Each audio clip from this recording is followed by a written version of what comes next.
네, 안녕하십니까. 저는 국민건강보험 일산병원 치매예방센터 정신건강의학과 소속의 이정성입니다. 오늘은 제가 치매에 대해서 간단하게 말씀드리겠습니다.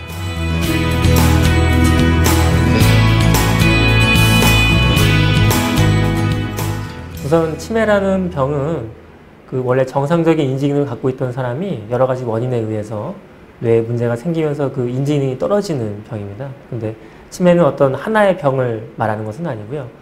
여러 가지 병을 다 포함하고 있습니다. 그래서 여러 가지 원인에 의해서 나빠질 수 있고 그중 가장 대표적인 것이 알츠하이머 병이랑 혈관성 치매가 되겠습니다.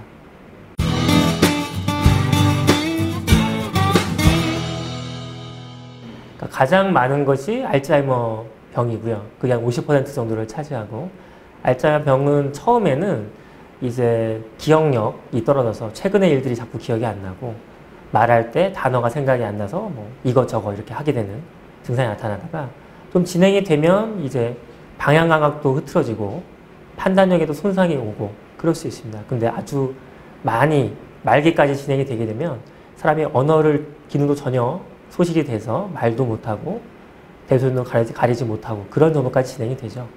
그리고 한 30% 정도를 차지하는 것이 혈관성 치매인데 혈관성 치매는 주로 뇌졸중이 있고 난 다음에 치매가 생기는 것이 혈관성 치매입니다. 그래서 혈관성 치매는 갑자기 증상이 나타나는 경우가 있고 약간 계단식으로 점차적으로 증상이 나빠지는 경우가 있습니다. 혈관성 치매의 대표적인 증상은 뇌졸중 후유증으로 발음이 좀 나빠진다거나 집중력이 흐트러진다거나 성격이 변화하거나 이런 증상을 보이는 경우가 있습니다. 혈관성 치매는 뇌졸중이 어느 부위에 나타나는지에 따라서 증상이 되게 다양할 수 있죠.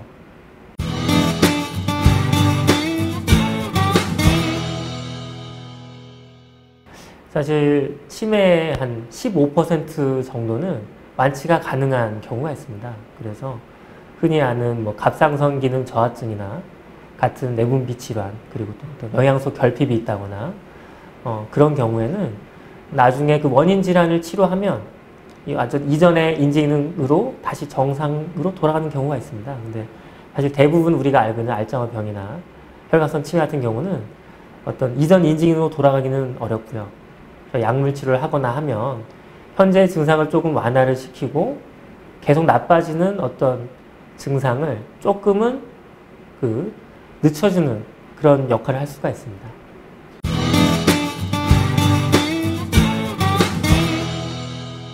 그러니까 이제 혈관성 치매는 아까도 뇌졸중이 있고 난 이후에 사실 인지기능이 떨어지는 거기 때문에 혈관성 치매는 뭐 완전히 뇌질환과 아주 관계가 높다고 할 수 있겠고요.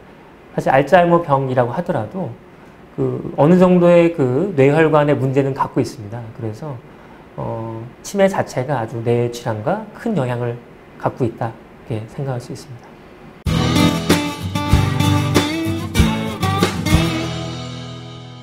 그러니까 예방법이 여러 가지가 있겠지만 가장 중요한 것은 이제 신체 활동, 운동을 많이 하는 겁니다. 그래서 사람이 뭐 어떤 종류의 운동이든 많이 하게 되면 뇌 혈류도 좀 증가가 되고 뇌 염증 물질이 줄어들면서 인지기능이 개선되는 효과를 가질 수 있습니다. 그리고 연세 드시면서 아무래도 젊었을 때 하던 일들을 안 하게 되는데 뭐 독서나 화투 같은 좀 뇌를 움직일 수 있는 그런 활동들을 하시면 좋고 또 매사에 적극적으로 지내시는 것이 좀 예방 효과가 있습니다. 그리고 흔히 뭐 이제 말하는 혈관 질환의 위험한 것들 고혈압, 당뇨, 뭐 고지혈증, 흡연 이런 것들이 치매에도 좀 안 좋거든요. 그래서 이러한 위험 인자들을 관리하는 것이 매우 중요하겠습니다.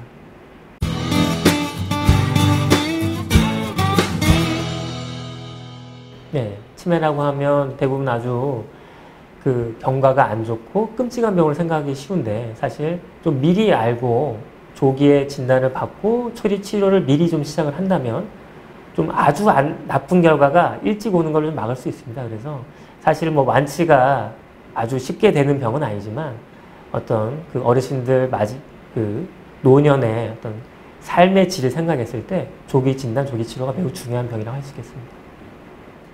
네, 오늘은 치매에 대해서 제가 말씀드렸습니다. 제가 아까 말씀드린 대로 어르신들의 삶의 질을 위해서 치매 조기 진단과 조기 치료가 매우 중요하기 때문에 혹시라도 치매에 대한 걱정이 있으신 분들은 좀 병원에 오셔서 상담을 받아보시는 게 좋을 것 같습니다. 네, 감사합니다.